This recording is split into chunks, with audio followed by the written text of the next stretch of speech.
একদা এক ব্যবসায়ী ছিল। তার প্রচুর ধন সম্পত্তি ছিল, আর ছিল অনেক লোকজন, ঝি চাকর, গাড়ি ঘোড়া ইত্যাদি। তার একটা বড় অ্যাথেন্সের কুকুরও ছিল। কুকুরটা ছিল খুবই প্রভুভক্ত। সে মনিবের সব লোকজনদের পাহারা দিত। কেউ কাজে ফাঁকি দিলে, জিনিসপত্র ভেঙে ফেললে বা জিনিসপত্র চুরি করলে ঘেউ ঘেউ করে ডেকে উঠে মনিবকে জানিয়ে দিত। ফলে লোকজনদের আর বেশিক্ষণ ঘুমিয়ে থাকা চলত না।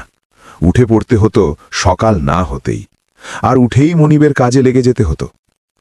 অত সকালে উঠে শীত নেই, বর্ষা নেই, কাজ করা ব্যবসায়ীটির লোকলস্করদের আর সই ছিল না।